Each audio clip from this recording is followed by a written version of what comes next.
I think we are amongst, at the global forefront, done very well for ourselves, and we really think we can take that cue to get better at things where we are not as good right now. Good part is the government understands it, and the regulator also has recognized the importance of making the capital markets more robust, plugging the issues that we see, and really working in that direction in tandem with everybody, all the stakeholders involved. And I think that's the beauty of this, that when you get consultations from everybody and try to incorporate it to make it a win-win, I think that's the objective, and that should be the objective. Well, on that note, let me tell you that this panel, I was actually going through each of their profiles, and it was very nice to see that everybody comes from a very diverse point of view, background, and there's no repetition in many ways. So we have the legality angle to it, we have the technology angle to it, we have, of course, the mutual fund angle, and so on and so forth. So the ratings, of course. So let me throw open the broader theme and the question that we're trying to put here. Mayank, let me begin by asking you, as we understand where we've gotten better at, we've exhibited during COVID time especially of how we've leapfrogged in technology and helped ourselves and the capital markets to become more stronger with the aid of technology. Now tell us some of the cues that you think we need to incorporate further, how it's helped, if you can give us some statistics, and also what is the way forward. So of course we are at the front of technology. We are first among to have T+1 settlement, and I see the kind of coming technological revolution is something similar to what we witnessed in 1990s. So many of you probably were market participants or were tracking market in those days. So when we first got this electronic trading and DMAT, I see that was the moment of transformation for our market. We got rid of fake certificate, both signatures, and those issues went away. Non-price related risk. For now, we are one of the best in terms of technology infrastructure. Like several markets had to close down for a few days during COVID. We never faced that situation. Having said that, we are going to witness equally strong disruption going forward, and blockchain will be at the forefront of it. Many of them, they are trying, and I just give a couple of examples on how it works. For instance, London Stock Exchange, Gibraltar, Switzerland, they are trying to move some of the processes and operations where the intermediaries, market infrastructure intermediaries, what we call MIIs, to blockchain. That brings phenomenal transparency. And what we right now have is what we call centralized system, stock exchange, depositories. We will move to decentralized system. It's a distributed ledger. It will still remain regulated because we don't like cryptos. So we'll have CBDT, for instance.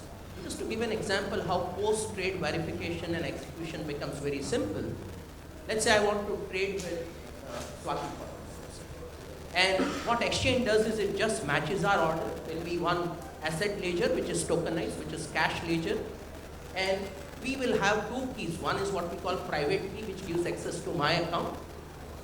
Once I unlock that, she can unlock her account as a cash versus asset. And then there will be a public key. We will, with that hash, confirm our transaction. So it becomes peer-to-peer trading. We don't need that centralized clearing corporation the way we have even in T+1 at this point of time. The transaction will get instantaneously verified and broadcasted. So forget about T+1, we'll go to RTPS. That won't happen in intraday sort of thing because the assets and securities are exchanged, not derivatives where you'll have to have settlement and all. You can issue securities directly on blockchain. We have still a long cycle for rights issue and IPOs and whatever it is. Even if it's 3 weeks, 2 weeks, it's still long. So I see blockchain is going to be at the forefront of what we call decentralized capital markets, peer-to-peer thing, and that's what my initial thought. Sure, so there is room for improvement there as well, and you're giving us a sense of how and where we can get better at, where technology is already there. When we talk about, we have not yet started in that direction. Yeah. Some of us have started, and policy initiatives soon. Sure. For instance, SEBI has already initiated a discussion paper on MII where it says that ownership and governance cannot have that 5% cap now. Because if I am running something, I cannot just get away with that. At least for the start with. We may have phase-wise Sure, fair direction enough. going forward. Okay, because there is so much talk about extended trade timelines, today is the top day and we've got everybody here who's relevant to respond to this. And I think I'll bring that point also, because in many ways it is also the aid of technology perhaps that will help us not compromise on our lives and say that maybe that much of it can be outsourced, and can that really happen, should it happen? And I'll try and prick each of your brains to also get your sense whether you are in favor of this or against, because ultimately technology is going to take over more major part of our lives anyway, right? So Love, maybe I can start with you to understand where are you on this story. Yeah, this is a very interesting one. I know this is going around for a decade now. I just said in the earlier session that according to me, this is an idea whose time has come, and sooner it is, better it is for all of us. That's all I believe. And the reasons are just very quick, 2 or 3. There is not much. We all know that what got us here ain't is going to take us where we ought to be. We have to recast ourselves, we have to reimagine, reinvent, reset, and to do all that, we have to be, competitive. Now, there are always, I can spend like rest of the afternoon saying pros and cons of why we should not be doing and why we should be doing. But the long story short, let's get ourselves 24/7. Let's ensure that none of the business that belongs to us goes anywhere else in the world. On the contrary, it should be other businesses that should come to India, and we should not be the price receiver. We should be the price giver, the price discoverer for anything and everything gets traded. Okay, so you are clearly for it. 100%. Absolutely, 100%. Revati. So, not really my area of expertise here, but definitely if the infrastructure is in place and we are able to manage the risk, because I come from a risk domain per se, so I'll always think about risk first. So if we're able to manage the risk, then why not? I mean, as he said, why should we be behind the world taking prices? Why should not we be leading it? And that's the perspective I totally share. Fair enough. Mona, you want to add in? Because there is... Yeah, so I'm a lawyer, so I can only talk from legal point of view. I'm also on the board of National Stock Exchange, so I have seen these new developments that are happening. The challenge on the legal front is to keep up with the new things that they are doing. And, SEBI periodically comes out with circulars. Even the exchange keeps on making new circulars. But to keep up with the pace at which they are growing, the legal industry has to gear up for that. So, you think it should be done? You're okay with this thought process that has again come up? As he said, it's been going on for a decade. Yes. But now has the time come? Time is definitely come, I think, yes. Okay. All right, Vikram? Yeah, I think, well, first of all, thank you, Asochem, for inviting me, and thank you, Swati. And thank you, all of you, for, Listening to us. Yes, after a very good breakfast or lunch, whatever it was. See, I think, we are already an economic powerhouse and a social, cultural powerhouse and the biggest, largest bank of brain. But we do have certain strengths and weaknesses, and we need to acknowledge that. And I think despite the efforts of the government, the current establishment, the level of financialization is still quite low as far as the whole country is concerned.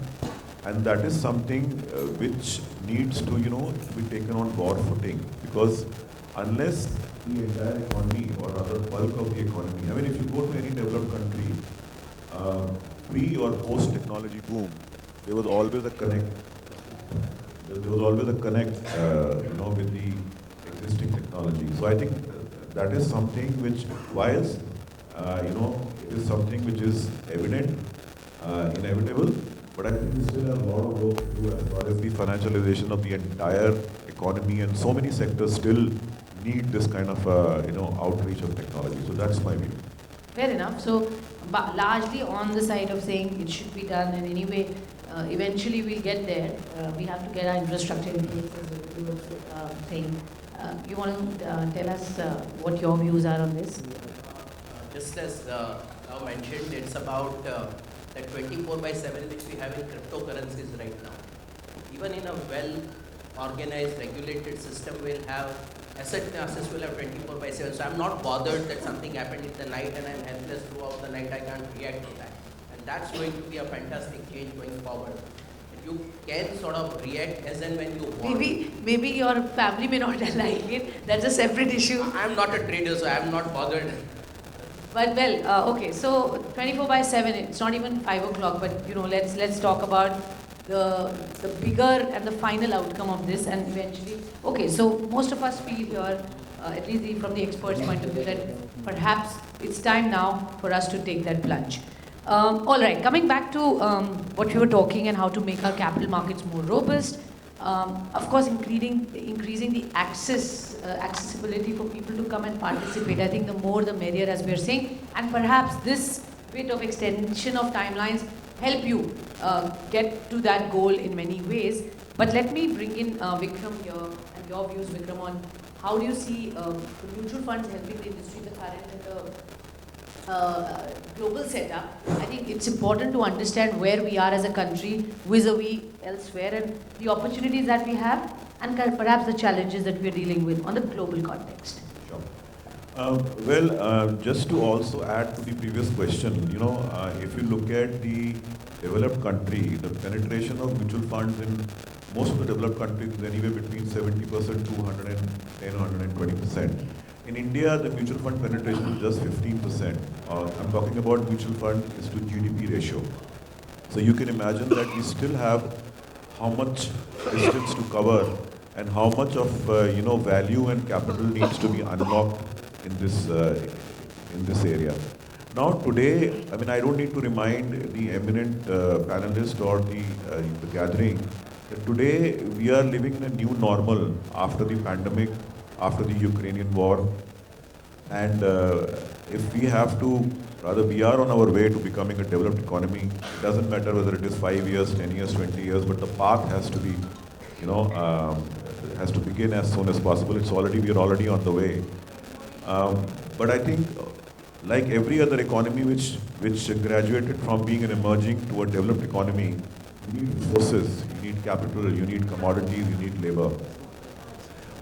Due to paucity of time, I'll just touch on commodities. Today, we are in a situation, if we talk about India, the impact of pandemic and the Ukrainian war has directly affected our current account deficit because of the commodity prices going up, the energy prices going up, and it has also resulted in higher inflation across the world, which has again seeped into India. We have our own inflation and we have also imported inflation. Now, we need, and that is where, we need to think slightly out of the box. I'll just give you the two largest culprit of a current account deficit are gold and crude oil. So, if you talk about gold, anecdotal evidence suggests that the total holding of the Indian households is anywhere between $1 to $2 trillion worth of gold on a conservative basis. Now, most unfortunately, even if the prices are high, even if there's an economic crisis, even if the CAD is higher, very little part of that gold comes out because of so many reasons, for socio-economic reasons. If I may like to use the expression, gold is actually used, is the Sridhar. It empowers the lady of the house, so it's not very easy to get it out of the house. But just to give you an example of what happens in the West and what we need to do over here. We should learn from examples from anybody. We don't need to be discriminate against any sort of example or any sort of market. So, for instance, even if 5 to 10% of this gold holding was in liquid products like gold ETF, we're talking about a stash of 50 to 100 billion worth of gold, which can flow into the market as and when needed. Just to give you a statistic, post-pandemic peak, roughly 500 to 600 tons of gold has flowed out of ETFs into the world, which is roughly about 13-14% of the global demand. So if we have that kind of a structure over here, if we encourage gold ETFs in the market, then and gold will only come out if there is an economic crisis, the gold prices are high, both the times our CAD is, getting affected. So these are some of the ways and examples of how others have dealt with things and how we can maybe look at those opportunities to plug those gaps. Revati, when it comes to the, we're saying we want more money to be tapped and utilized. One area where we feel corporate debt, that's something that I think we can highlight and talk about, because that's in many ways under tapped. I mean, we've not utilized it as much as we should. First and foremost, what has been the reason? How do you see that now change with the way our approach is changing to things? So what's your take on that? Yeah, that's a very pertinent question, and it's a question which has been plaguing us for probably 25 years now. How do we really revive or have a robust bond market in India? If we have to grow to 5 trillion in the next couple of years, or even to 40 trillion by 2047, which is the theme of this conference, we definitely cannot expect the resource raising to be limited to banks alone. There has to be a case for capital bond markets to develop in the country if we have to meet the growing needs of resources required for infrastructure building, for industry building, and so on and so forth. I'll just give you a perspective of how big or small our capital markets are. It's 0.5 USD trillion as compared to 10 trillion in the US. We are the 5th largest economy. We may be 7 times smaller than the US, but the gap in the bond market is really, really huge. Having said that, the penetration ratio, which is a ratio of corporate bonds to GDP, is 15%. It's above 50% in the developed markets. In markets like Korea, it's about 80%. So that's where, we again see a huge, huge gap which is there in India. What is the reason for such gaps? So let's understand what investors, in the bond market today. The investors are provident funds, pension funds, mutual funds, insurance companies. All these are safe investors. So they look at safety over returns. And when you look at safety over returns, you're definitely going to be having investment only at the higher end of the rating spectrum. And when we talk about rating spectrum, the median ratio for ratings in India is BB, which means that from all the rated entities, I have a BB as a median ratio, and the corporate bond market deals only with AAs and AAAs. So the rest of the spectrum, which is at least 50-60%, even if I talk about investment grade, and I'm not looking at the junk market at all, we're not talking about sub-investment grade. Even then, you don't have anybody issuing paper in A and the BBB categories, because there is no investor for such paper. And how do you The confidence is low there. I mean, that's one. There is a trust which is low because, firstly, there are no investors which are of that category. So there's nobody willing to take a risk. And obviously, if I look at the rating spectrum, less than 5% of the entities in India are rated AA and AAA. So you are addressing only those 5% entities to go into the capital markets. You are not even looking at those 95% entities. So this is a very, very large gap. There has to be more communication about it. It just doesn't occur to people, or they just like to stay away from it. Yeah, for reasons. Right. You're right. You're absolutely right. If you look at the communication which has come for the mutual fund industry and the equity side, it's amazing. What do they say? Mutual fund hai, sahi hai. Yes, it is not. So we don't have that kind of communication for the bond market. So we have to kind of make people aware that this is an avenue for investment which is good, which can give you steady returns. It's definitely better than a fixed deposit of a bank. I think the fact that the end person should understand what value does it bring to the table. If that is clear, there will be an interest. So I think that has to be maybe communicated more affirmatively. For whatever reasons it's not. Like equity is so much more in fashion, in vogue, versus more glamorous too. More glamorous. But debt market is bigger in the developed markets as compared to equity. Yeah, that's huge, and that is one area which gives us hope and belief that we can get to the number that we are talking over the next few years. So I think in many ways it's good, because if we've not tapped that, there's that much potential yes, to get there. Let me come in and, sorry. Yeah, please. And then, yeah, please go. I mean, I'm trying to, cross a lawyer, so I'm not in good, it's not been a good day for me, sir. No objection. Lawyers don't talk until they are paid. It's a good one. So I'll just add to what Revati's, mentioned. See, one good thing about being old is that few phases of the market. I remember before the GSEC market came into place, and before the mutual fund and stock exchanges came into play, the cost of borrowing and lending used to be 5 or 6 times higher. I mean, there was a movie also which came on stock markets. We used to have what we used to call as badla or contango in English. It used to be about 30-40%, and today the cost of carry in the capital markets is 5 to 6%. So and also if you were growing up at that time in the mid 90s or early 90s, or it was very common to have even AAA rated foreign banks to give you FD rates of 12%, 15%. So the cost of capital has come down, and the more we develop the market, the more the cost will come down for us. I want your views on, the whole law that has always been questioned or is referred to rather. You think time has come to actually revamp that as well? I mean, in India, the laws, for whatever reasons, we've seen it for over years, with changing times, with changing temperaments, with changing investor psyche. You think time has come to change the laws? Yes, there are a lot of reforms that are required. Now, we've worked at a very slow pace, actually. There are certain acts which are still the same as the Britishers had left them, and we've hardly made any changes to them. Today, what has happened is, for example, I see algo trades. What are our laws on this? Nothing. I see artificial intelligence. We don't even have an artificial intelligence act. We have a technology act, but that doesn't cover what's happening now. So there are lots of laws which have to be built up. SEBI is doing its best by coming out with circulars. But we need acts, we need statutes. That is what is missing right now. And there's so much more that's happening in the technology side which we are not able to keep pace with.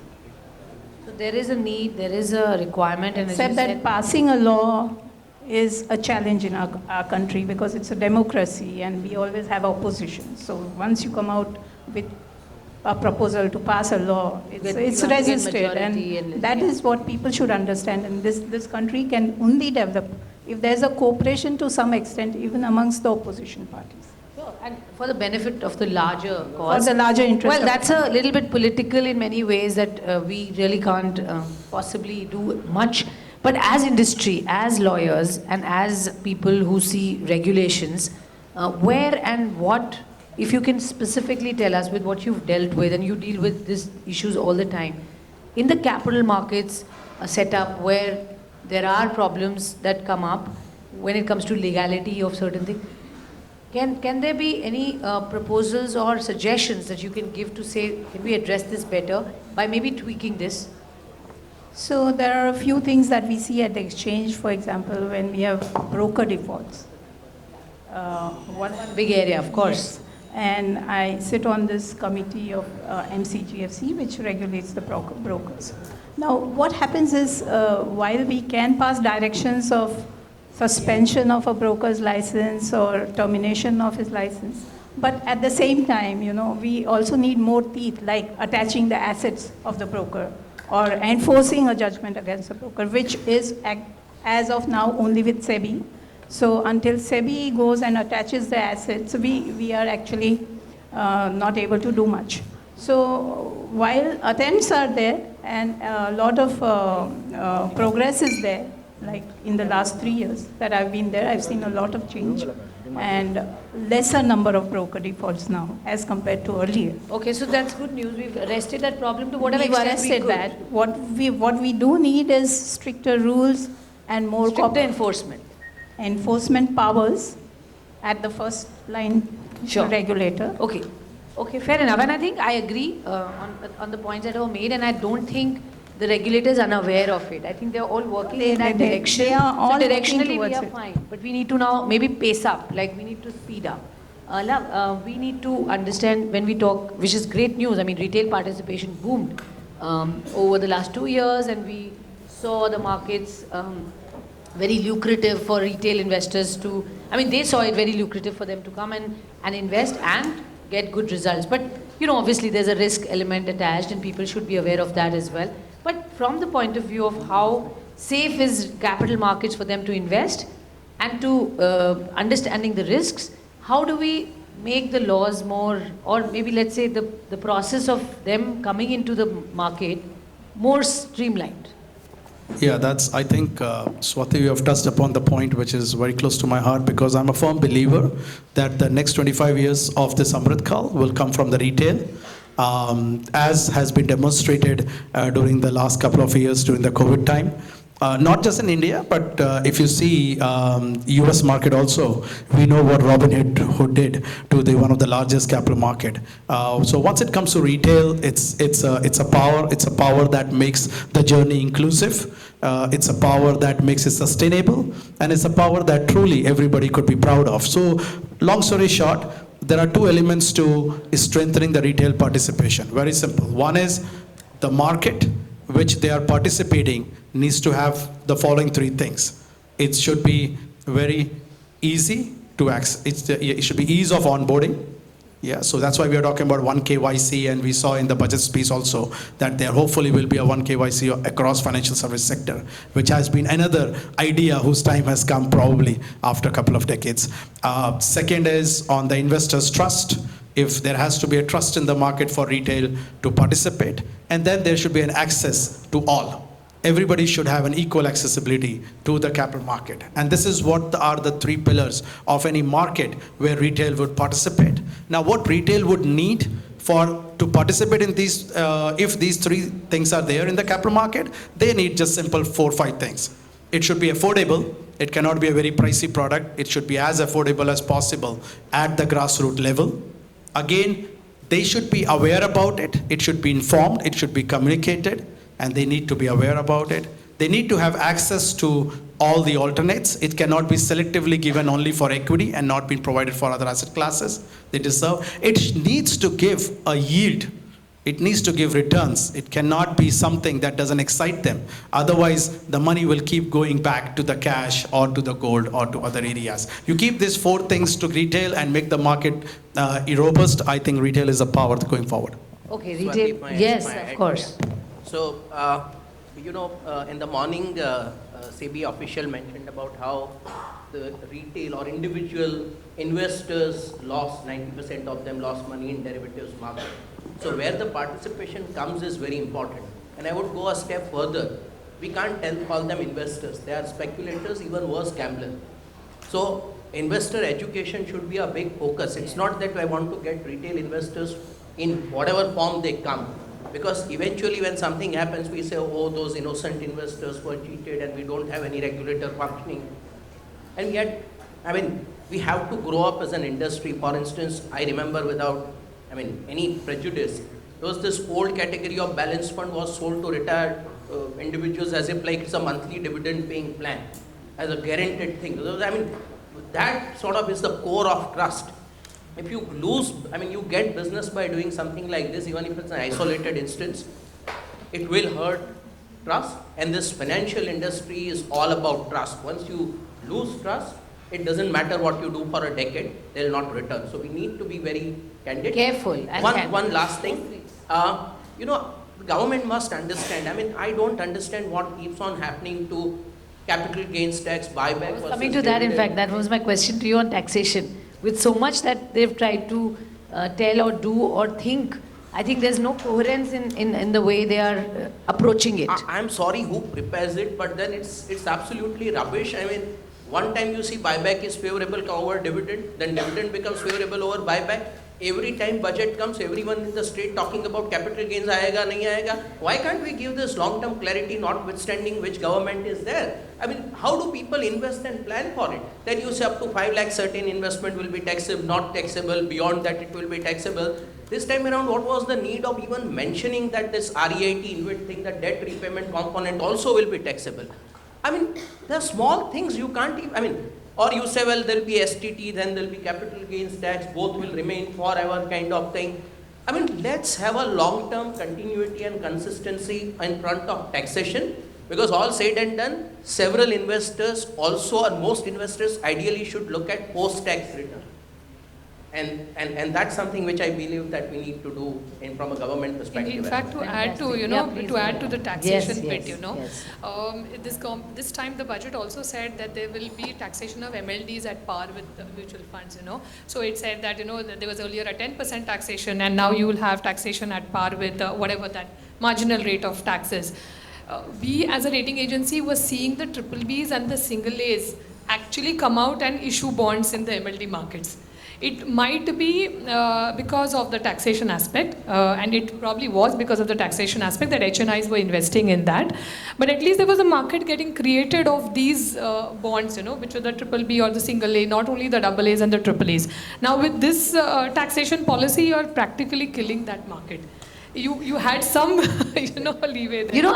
What about the industry talking and conversing with the government? I think this is an area where I think as an industry, probably the understanding of it has to be explained more to what it means eventually.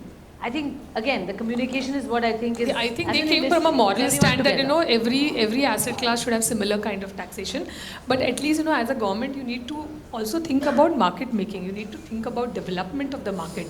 And if in development of the market, this is an aberration which exists for some reason, I think we can live with it for some years till we actually get it corrected, So get it corrected. Why not? I hope ASSOCHAM reaches out and gives the inputs in a very positive feedback manner. There's nothing to...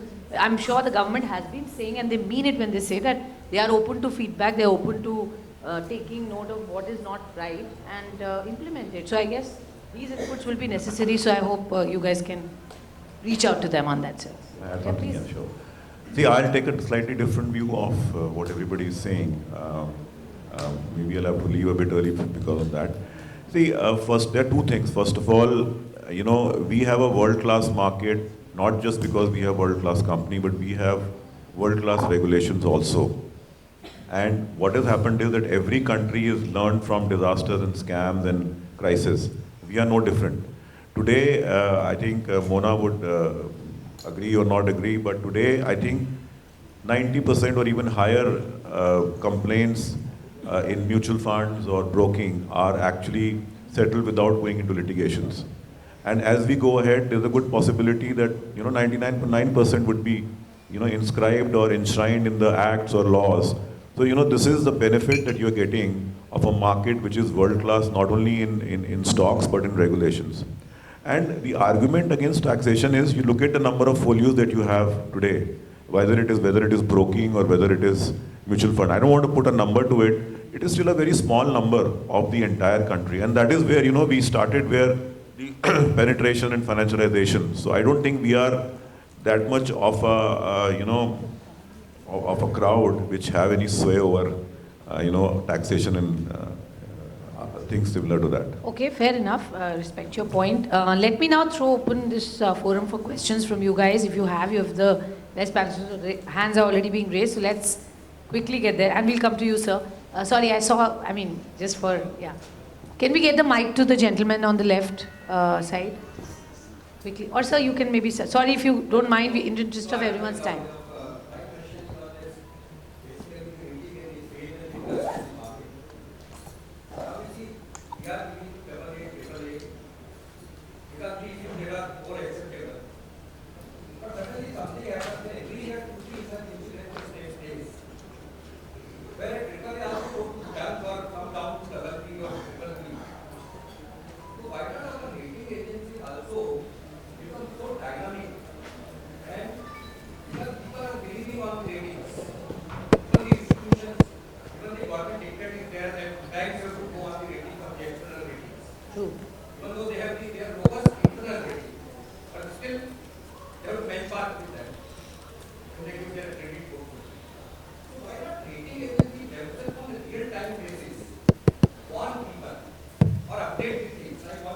Got it.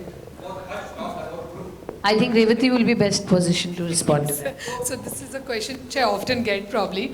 So I think, I've understood your question. So this is a question which I often get as a rating agency, so I'll give you some perspective, on this. Yes, there were some falls in the Indian markets in the past 3-4 years, which were highly rated papers and which went to default. Similar things happened in the financial crisis in 2008 in the developed markets. That scale and magnitude was much larger than what we had in India.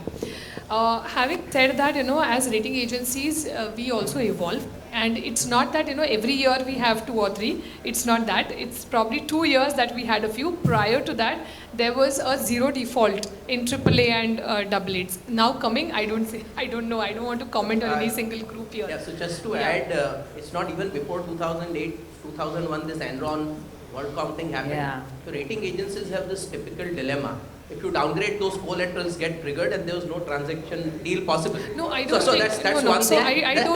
That's one thing. So that whether to act before or after. Second thing, my personal opinion, the business model is flawed because issuer pays to rating agencies. There is no objectivity to that extent. The reputation has to be of a rating agency. See, That's they why we have to don't be too many taken players. with a pinch of salt always, in the sense that you have to use your own, apply your own.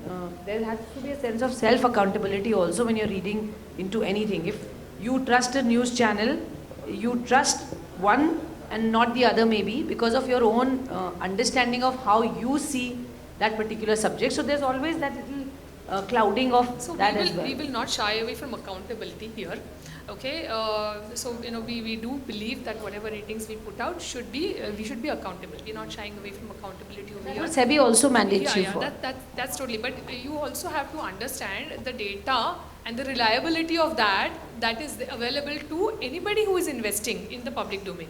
Right? So anybody who's investing in whatever data, accuracy, what we get. In fact, we are looking at systems where we can now probably predict fraudulent kind of patterns which are there, which we'll be able to identify ahead of time. Because what we understood from these defaults is more of fraudulent accounting and representation rather than, credit evaluation which went wrong. That is what is actually the... So stopping something which is wrong to be at the start, that is being given is what maybe So rating agencies have to step up. Absolutely. Yes. This is great learning experience. Sure. People step up. Just to add, for instance, during this subprime crisis, rating agencies were part of the design, right? How can you have same AAA rated security, which is asset-based security, giving 8% yield, something else CDO gives 9% yield, pure corporate issued AAA rated bond gives 7% yield. So, and then of course, there was a lot of things settled with some fine paid, etc. So we need to be little more transparent on this.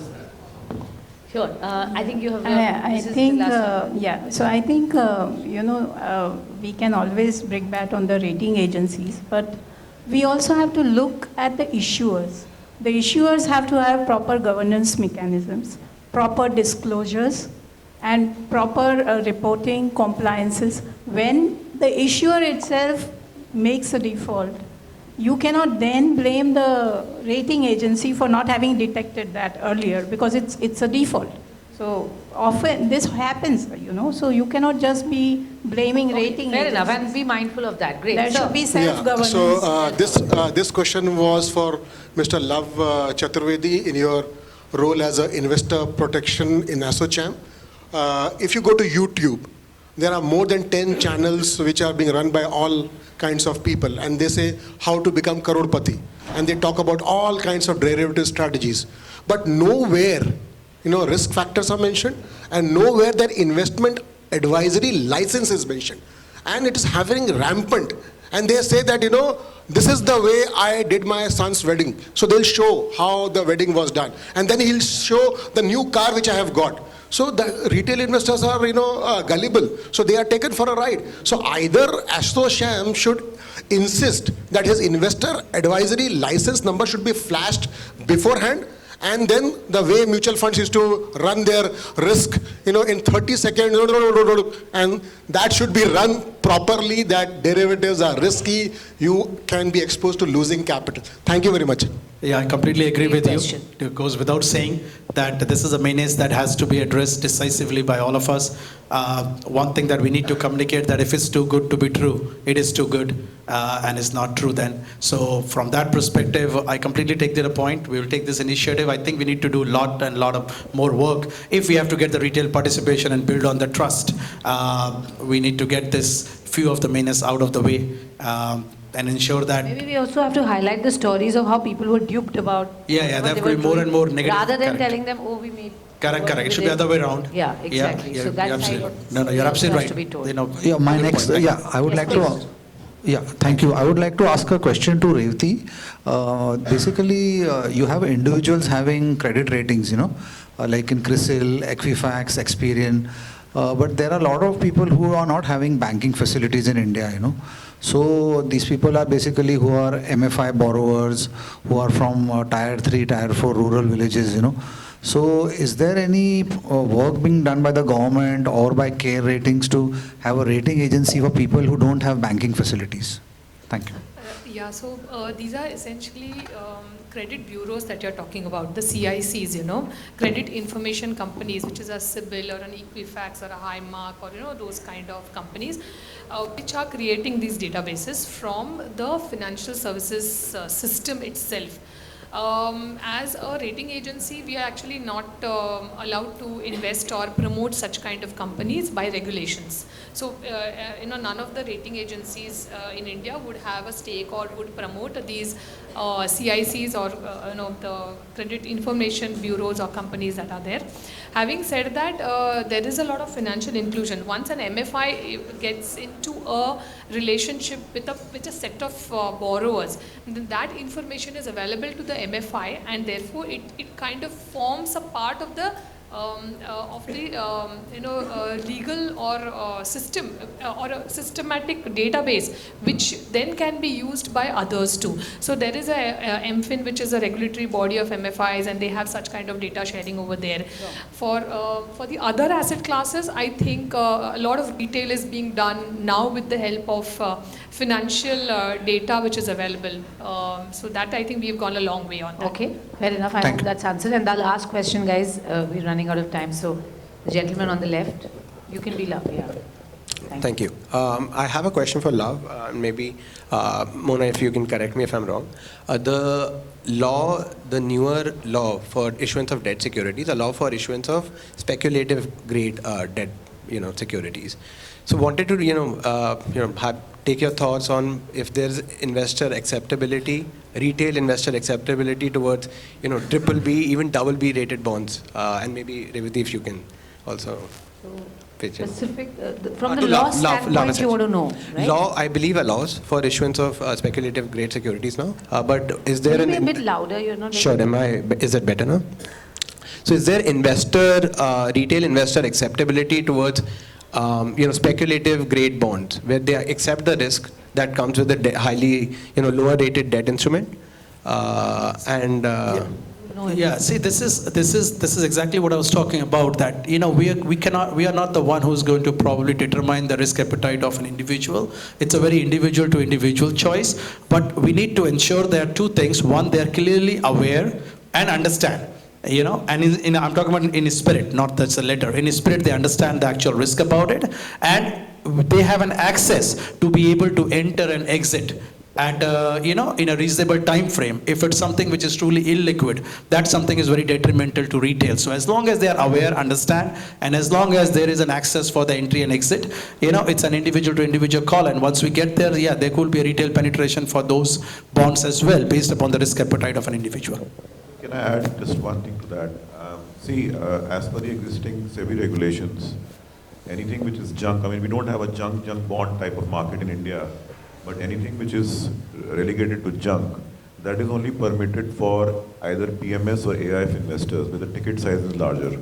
So I don't think the regulations encourage retail participation in junk bonds, just to answer you, as of now. Okay, all right. I hope this was good food for thought. Lots of interesting points that came across through this panel. Thank you very much, each of you, for sharing your views on how to make our markets more robust. And we hope we'll get there where we think we will. Thank you very much, the audience. Thank you so much. A big round of applause for everybody.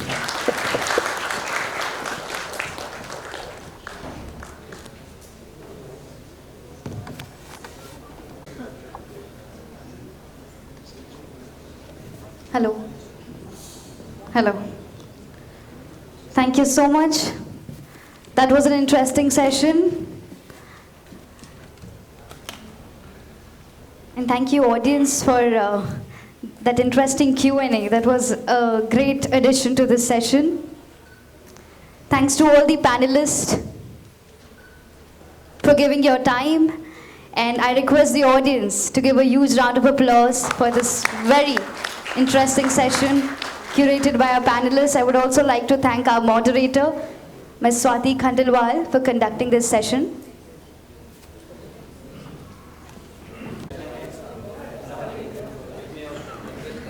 Ladies and gentlemen, I would request all of you all to be seated because in no time we are going to get started with our next session.